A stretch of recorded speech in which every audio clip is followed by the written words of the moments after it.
Winning comes in all shapes and sizes. It's different for you, it's different for me. One thing is certain, every day there's an opportunity to win. Just like scratchers from the Virginia Lottery. Every day grab and go, every day giftable, every day fun. The new lucky number scratcher from the Virginia Lottery. 32 chances to win $500,000 plus 4 bonus games. Stop by your closest retailer and check it out. For odds and more information, visit VALottery.com. If you love scratchers from the Virginia Lottery, you'll really love the new lucky number scratcher. 32 chances to win $500,000 plus 4 bonus games. Stop by your closest retailer and check it out. For odds and more information, visit VALottery.com. Hi, this is Ralph Lawler. Welcome to the Law of the Jam podcast. What's up, everyone? It's the Law of the Jam, the podcast. I'm Shapan, coming to you with Justin at LA Clippers Phone. What's up, Justin? What's going on, Shab? How are you? That was it's not going that good, Justin. That was not a fun game. We're also here with Jamal. We got both the twins on today. What's up, Jamal? What's going on, man? How are you, man? I'm good. I'm all right. Jamal is actually fresh off of seeing this game live, right, man? Yeah. It's interesting looking at that Cavs team live. Definitely an impressive group, but yeah, it was a struggle to watch live. Just a painful game all around, man. Does Mobley feel like, I don't think the Cavs are going to be particularly good this year. They're probably a year away from being a year away. But does Mobley's presence feel as palpable in person as it felt on the TV? Absolutely. It's just hard to do anything around the rim with him. Yeah.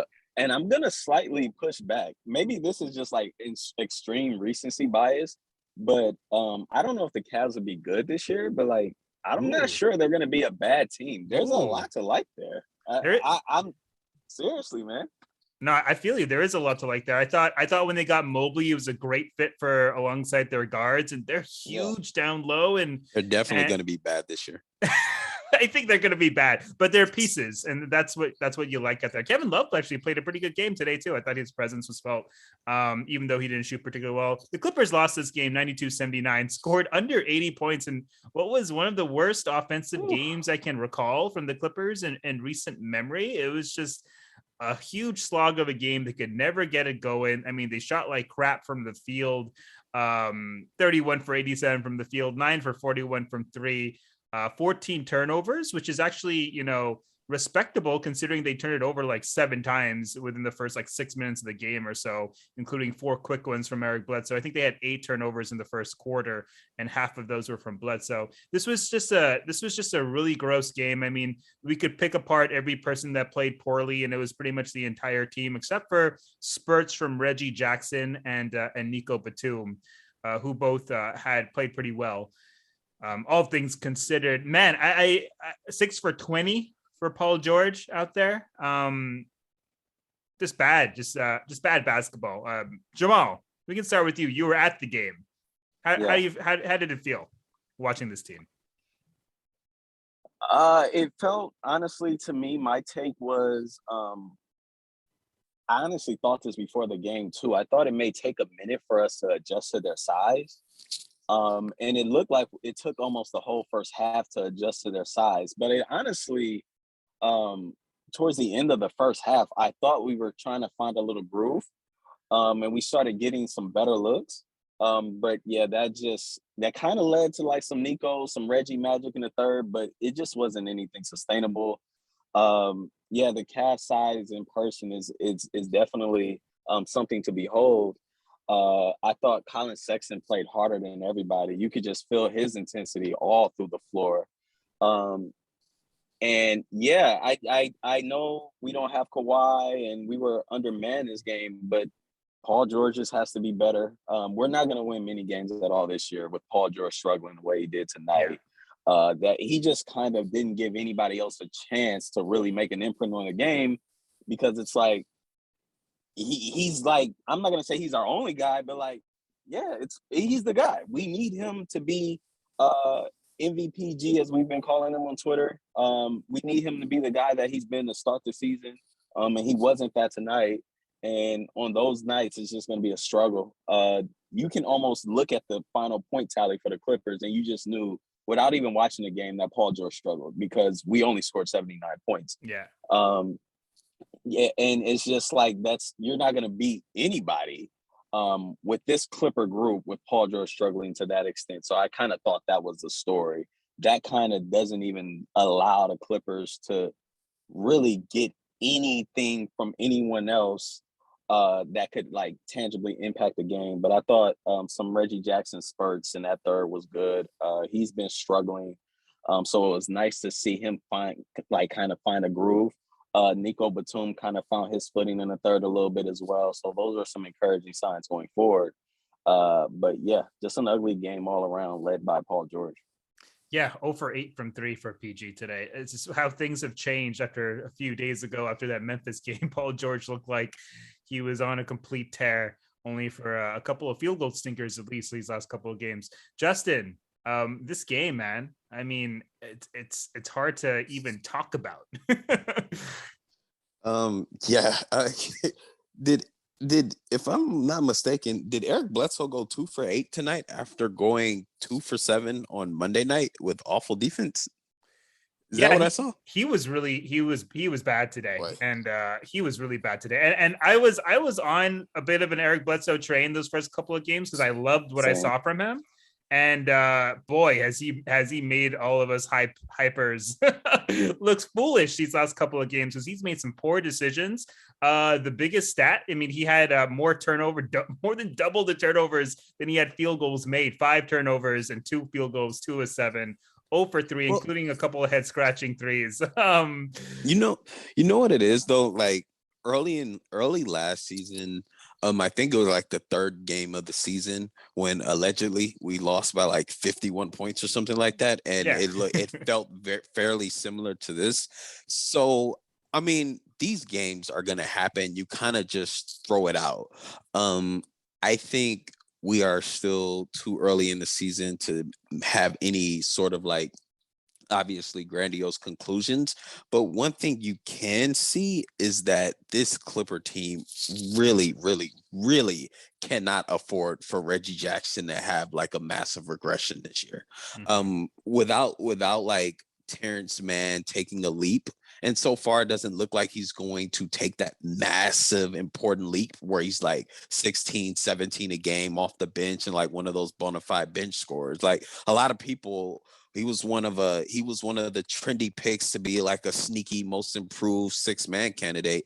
And so far that just doesn't look like it's happening, but it may. I mean, it's still very early, but the point is that like, you're going to get games like tonight if Paul George isn't on fire, because Reggie Jackson, who probably is the second best on the team as far as like having some juice with the ball, pull up threes off the dribble, et cetera, if he is, and he just hasn't been able to find the range from 3 to start the year, and he's been very erratic, much more erratic than he's been with the Clippers thus far. It's like he's taking the confidence from Mr. June and he's like completely overdosed on it. It's kind of wild to see, but like if he isn't right, then this team categorically becomes different. And I don't know where it goes, because I think Lucas and Flom have like said this before, but even with Kawhi, that third scorer was like very hard to find until the playoffs last year. And so that third scorer would become the second scorer now. And like, that's supposed to be Reggie Jackson. And it's looking dicey to start the year, but hopefully it's just a cold start as far as shooting and decision making for him, and he can round into form. But the biggest takeaway for me is from that game is, one, you're just not going to win any games where you shoot 9 for 40 from 3 and score 79 points. You're just not going to win, and those games obviously happen. There have been a lot of wonky scores around the league. The Lakers lost to the Thunder tonight. The Suns are 1-3. So it's not a cause for concern from a record perspective just yet. But I think the trend of not having a bona fide second scoring option who can help Paul George when he has like off nights, you know, that second score is going to be a revolving door. I think on Monday it was Luke Kennard, and it was fine. But like we're gonna really struggle if Reggie Jackson can't bring that Mr. June magic to a varying degree this year. Justin, I remember we talked about must have been after the Clippers went down 0-2 against the Jazz about Reggie Jackson's role and how it was too big then, and how it was such a concern with the team with Kawhi at the time and Paul George. Just, I don't want to make too much of this of these first 4 games, but Reggie Jackson, I think if you ask most Clipper fans, he's expected to be sort of the second guy after Paul George as far as scoring goes. Is that like a playoff sustainable thing, like to get to the playoff or to depend on Reggie Jackson? Because Marcus Morris does not That's look what like I was gonna say. Does Marcus look like he's going to be able to be a second guy anytime soon with how in and out he's been out of the rotation and his knee soreness? I mean, Marcus to me has been stuck in the mud like all season. The games that he played, he's not moving at all out there. His shot is one thing. I think his shot will come. Like that's one thing. But if his mobility isn't there, how much can you even depend on that guy offensively if he can't move? Like he's barely been able to move from what I've seen out there. I mean, Jamal or John, either way. So go ahead. Go ahead. I go. Yeah. So you guys were going on about Reggie Jackson, and I can't disagree.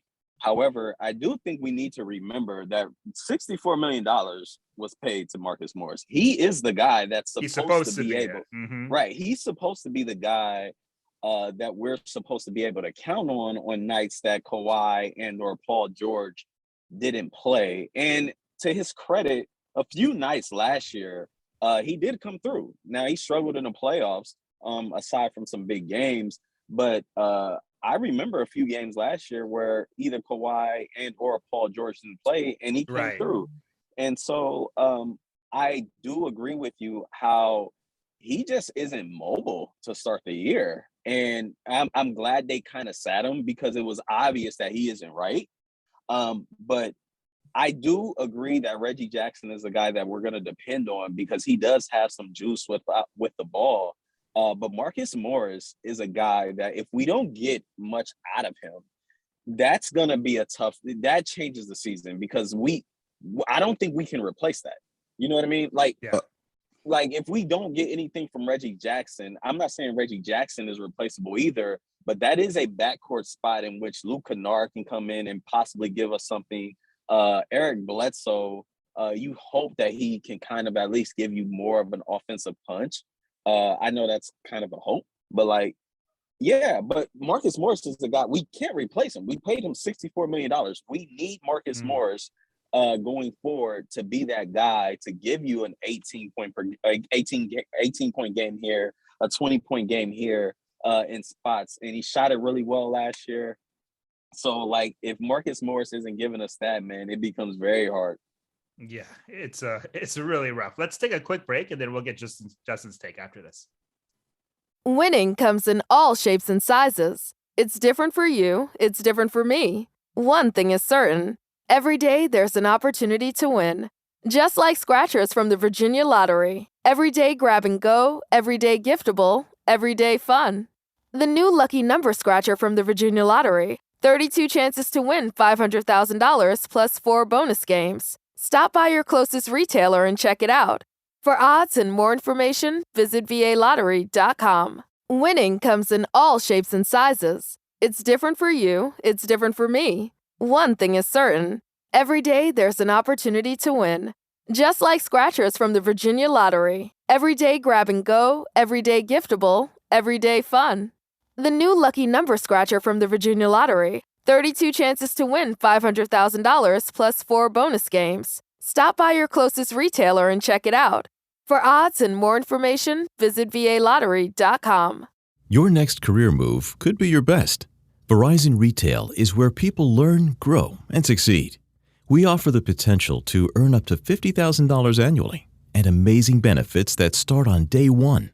Get perks including half off your wireless phone plan, up to $8,000 per year in tuition assistance, and a 401k match to help you reach your goals.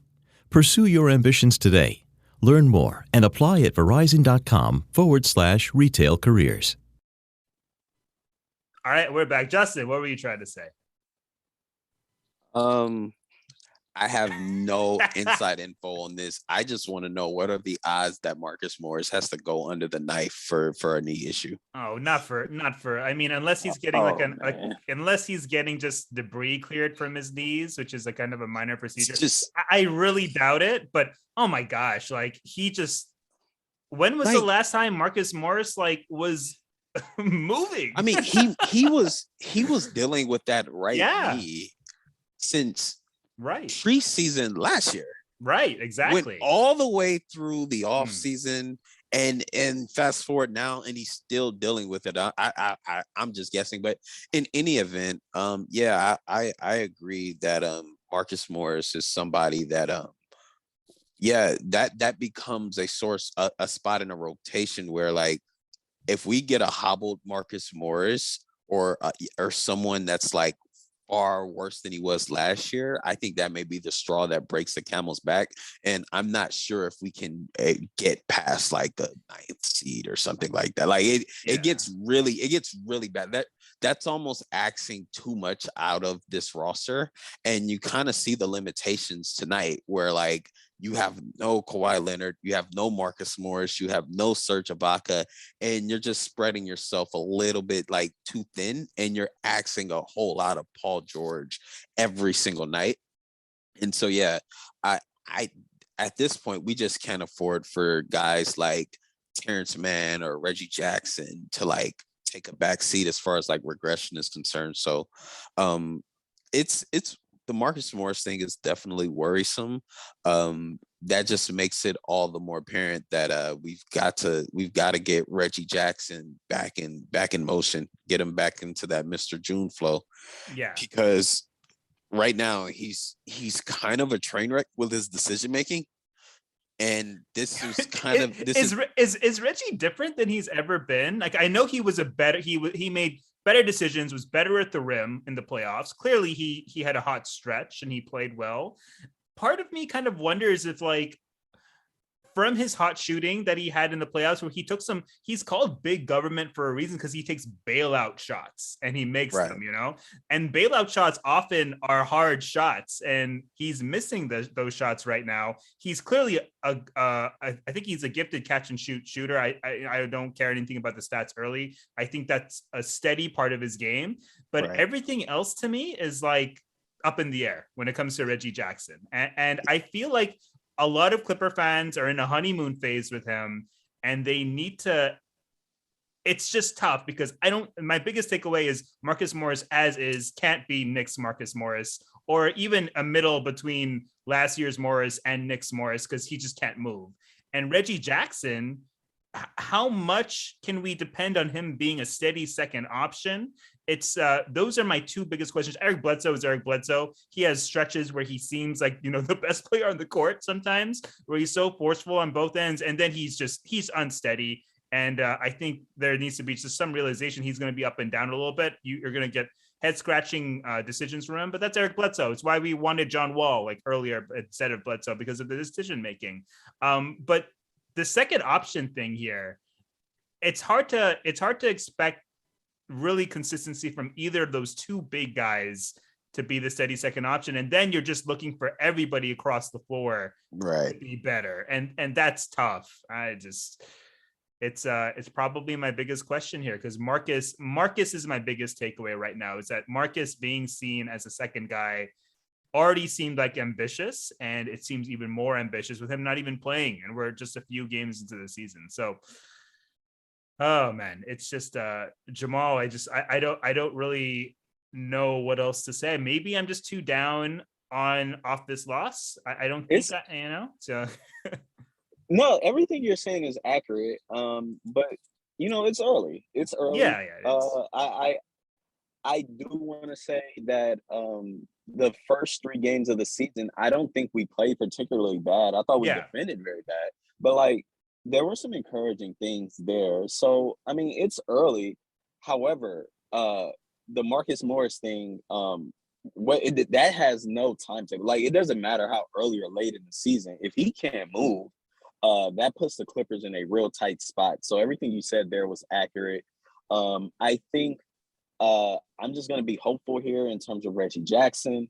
I think that he does know, and he's been told that we're going to rely on him to score the ball more. And so I think he's trying to find his footing in that role a little bit, which is kind of leading to some bad decisions. I mean, you probably have to go back to his early days in Detroit, right? When he got the deal after OKC, that's probably the last time where he was on an NBA team in which he was asked to do what he's asked to do on this Clipper group this year.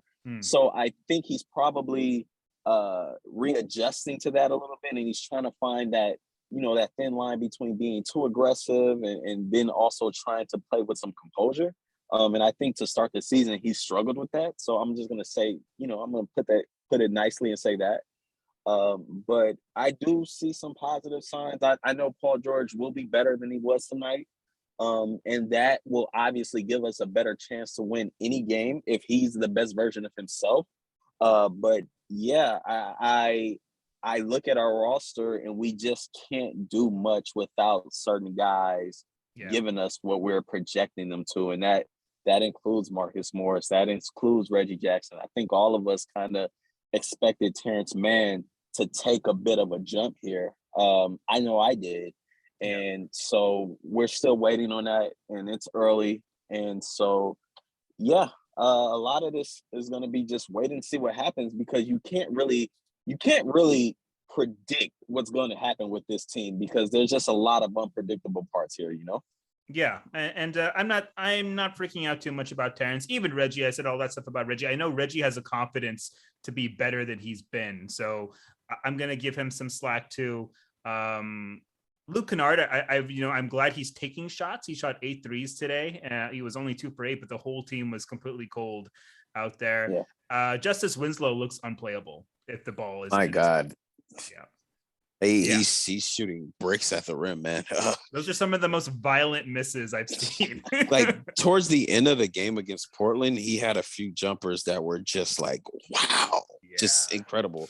But like, that's in a nutshell, that's gonna be the story of this Clippers team is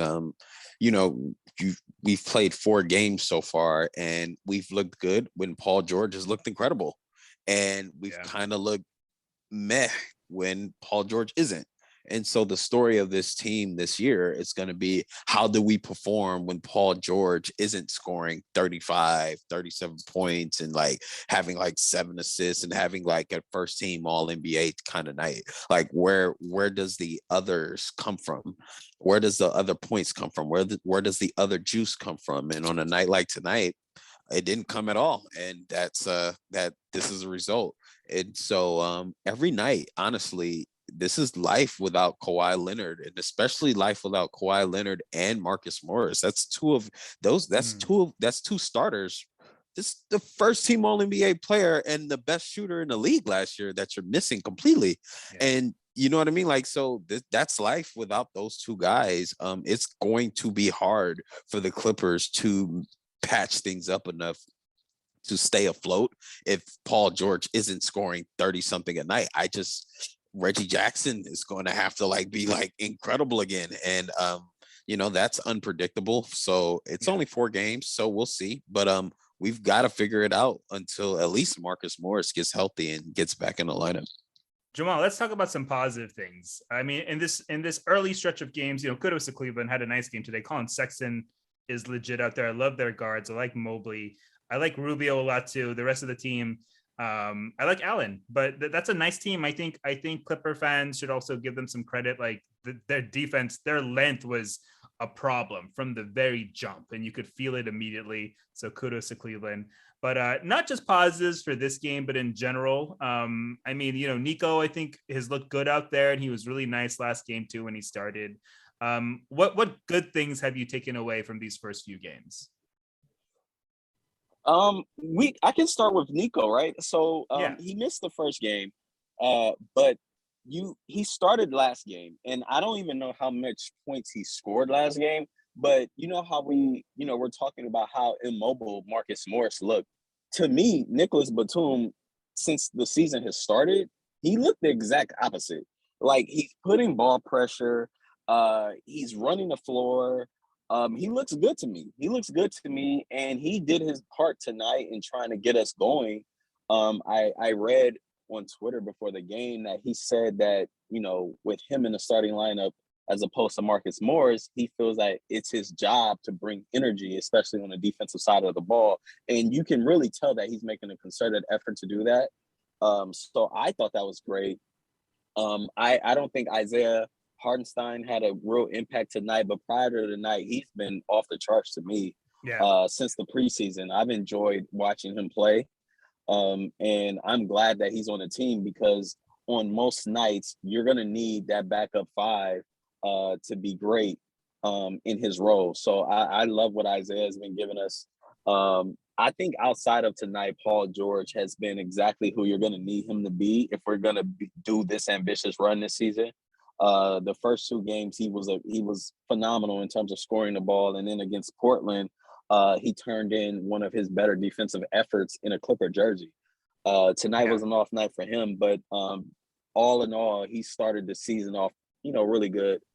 Other than that, let me see. I thought Terrence Mann made a nice impact against Portland.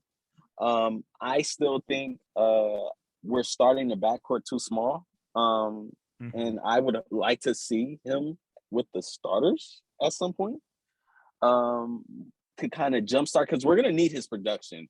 I think it's very clear that we're going to need him to be a bigger part, and we're going to need that jump from him, and you can kind of push that with him being with the starters. So, it's been some positives to start the year. I know 1-3 now. I know that doesn't sound good, but there's been some things to take away. We were right there in the Warriors game. We were right there with the Grizzlies game, and then we won the Blazers. And we have the Blazers on to finish up this week. So I'm looking forward to that one. Let's see if we can get 2 against the Blazers, and then kind of get right back on track from there. But it's not all doom and gloom. Yeah, let's take a quick break, and then we'll get Justin's take on the edges and some good things about this team after this. Today, I want to tell you about a simple way to get all the entertainment you love without the hassle. DirecTV Stream brings your live TV and on-demand favorites together like never before, which means you can watch your favorite sports, movies, and shows all in one place. And the best part? There's no annual contract. So stop waiting and get your TV together with DirecTV Stream. You can learn more at directtv.com. That's directtv.com. Compatible device required. Content varies by package. If you love scratchers from the Virginia Lottery, you'll really love the new Lucky Number Scratcher. 32 chances to win $500,000 plus 4 bonus games. Stop by your closest retailer and check it out. For odds and more information, visit VALottery.com. If you love scratchers from the Virginia Lottery, you'll really love the new Lucky Number Scratcher. 32 chances to win $500,000 plus 4 bonus games. Stop by your closest retailer and check it out. For odds and more information, visit VALottery.com. All right, we're back. So, Justin, last time we were talking about Brandon Boston Jr., who scored a jumper last game. That was a really cool moment for him. A few things have happened. Maybe if we talked a couple of games ago, we would have been excited about Eric Bledsoe after some early skepticism, but he's erased a lot of those vibes. I even kind of troll tweeted that was Bledsoe the best player on the Clippers. He's made that look really bad. I tweeted it totally initially. I tweeted that he was the second best player at the time. He was, but boy, what a tail dive from Eric Bledsoe these last couple of games. I still have hope in him. But some positives on this team these first 4 games. It's a tough game to talk about that, but there have been good things. Yeah, I mean, like the first 2 games were very winnable, and that in and of itself is a positive, seeing as the Warriors they were a play-in team last year. They figured to be a conference finals threat this year, so being able to hang with them on the road, that's a positive. And the Memphis Grizzlies actually did make the playoffs last year, and to hang with them, that's an incredibly positive thing to do when you're getting basically nothing out of Marcus and nothing out of Kawhi Leonard and nothing out of Serge. So that speaks volumes. Isaiah to me has been one of the biggest stories for the Clippers this year to start the year. He's looked really, really, really good. Paul George had an incredible start to the year. The last couple of games, he's been kind of telling off a bit, but still, you still see the outline of a All NBA MVP type of year if he can get it together. So, yeah, I mean, I think there are definitely positives to be had here. I just think that the Clippers are really a work in progress, and a work in progress that can't afford to be a work in progress due to their margin for error. So you're going to get losses like this. You're going to get losses like Golden State, losses like Memphis, because we're really trying to figure out what kind of team we're going to be with guys out of the lineup. And we may take some L's in the process, but I think, and let me say this, another positive is we're shooting more threes this year than we were at this time last year. That's good. And Yeah. for a team that shoots threes, like, if Reggie Jackson starts to find level from the 3-point line, I think a lot of this could change. A lot of this will look different. It, you know, Bledsoe and Reggie backcourt does not work if both of them can't shoot. And Reggie Jackson has been awful from shooting to start the year. He's been ice cold. I hope that changes. And I think Eric Bledsoe through the first 4 games has honestly been really bad on the defensive side of the ball. And he's turned in some really bad offensive performances. I've got my eye on that. I wonder how long he'll be able to stay in the starting lineup. I'm not sure if that's tenable long term, but we'll see. But yeah, it's not all doom and gloom. It's only 4 games. Terrence Mann still has more game ahead of him this year than behind him. And yeah, I have faith in this team. It's just, this is our life. This is the new life for us. Like, this is the new life for Clipper fans. The no win is like necessarily guaranteed. Our margin for error is really small, and our guys are gonna have to be close to peak in order for us to like get some wins night in and night out. So yeah, Jamal kind of mentioned maybe getting bigger with that lineup with those guards. We know that Tide loves those 10-game stretches to kind of reevaluate. Is that something that you're kind of keeping an eye on? You mentioned Bledsoe as far as his kind of unsteady play and possibly getting pulled. Are you getting nearer to maybe a man for Bledsoe type of swap? Me? Yeah. Oh yeah. Oh yeah. I do not. His shooting is so bad, and defenses don't respect it at all, that his rim pressure honestly doesn't make up for it, and he's small. Like I would just much rather see Terrence Mann in that position. I've grown to be a little bit irrational when it comes to Terrence Mann's impact. I think he's somebody that the box score doesn't capture all that he brings. And even him just being out there on the floor more and with the starters can help the starters. And he's somebody that he's not a knockdown shooter, but he's more comfortable and more reliable shooting jumpers than Eric Bledsoe. And it's just becoming a little bit of an eyesore for me. But I don't want to overreact to that because it's only 4 games. But I didn't expect Eric to start the year in the starting lineup. But so we'll see how it goes. But like I've got my eye on it, and if it were up to me, I definitely would move Bled to the bench. Yeah, Jamal, you tweeted out a lineup that you were interested in. I remember a bit ago. What was it? Was it who exactly was in that lineup that you were looking at for this team? So it was basically, if everybody's healthy outside of Kawhi, obviously it was Bled, Paul George, Terrence Mann, Nicholas Batum, and Zoo to be our starters. And I think, looking back on it, I think I was just kind of mad at just watching Reggie Jackson play so erratically that I was like, yo, this kid. But the gist of it is I really just don't believe in starting Bled and Reggie together. I just don't believe in starting that small. And I think for the better of the team, because I do think, and again, maybe this is just me being high on Terrence Mann, But like I watched when he came into the game against Memphis and we were struggling, and I don't even think he scored that much, but like we Yeah. just played better. Yeah. And I'm like, he needs to be out there, you know. And I think Ty Lue mentioned how he said he thinks the second unit is in better shape than the starters. Yeah. And it's like I think part of that is you need Terrence Mann with the starters. You need him with the starters.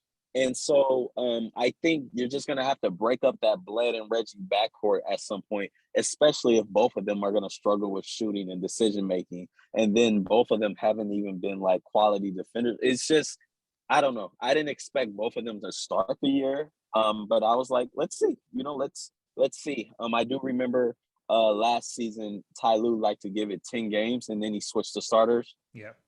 So like something like that. So I think that's kind of going to be the case this year.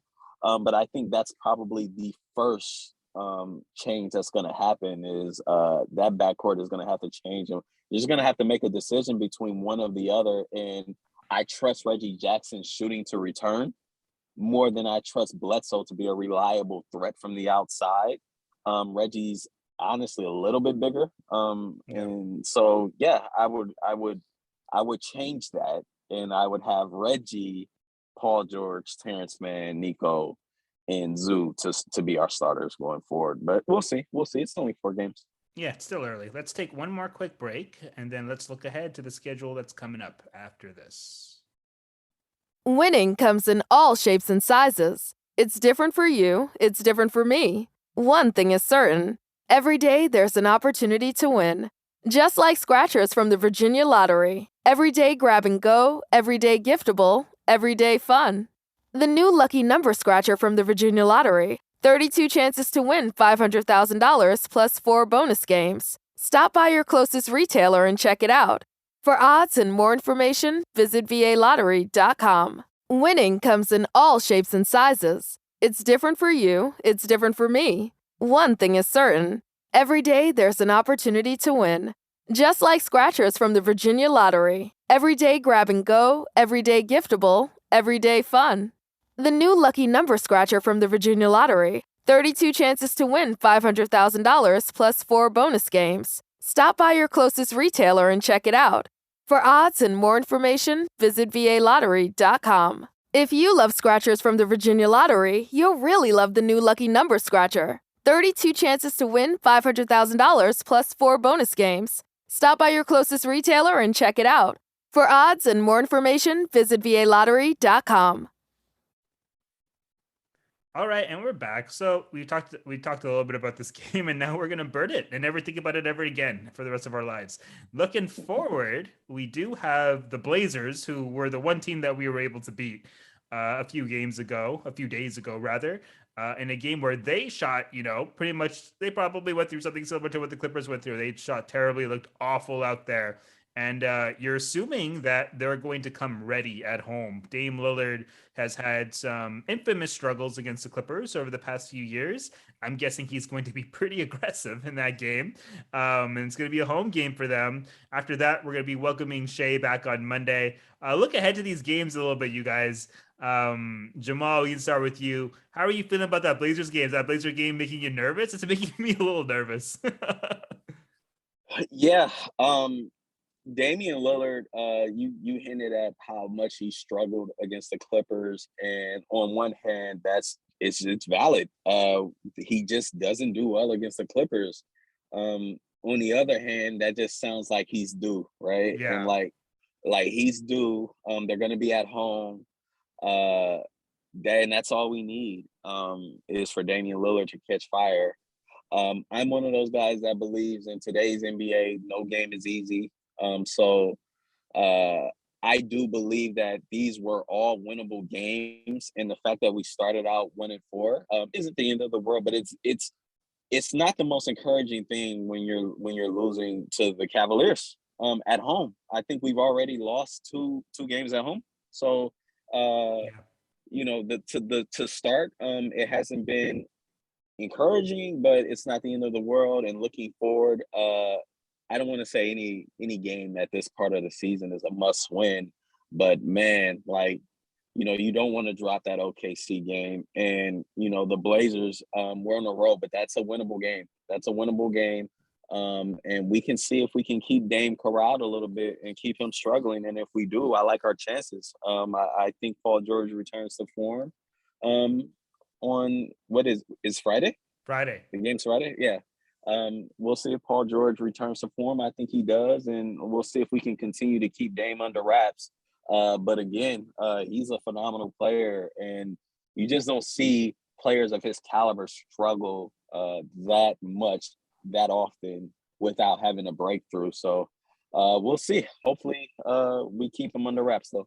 Yeah, I agree. Justin, how are you feeling about these games?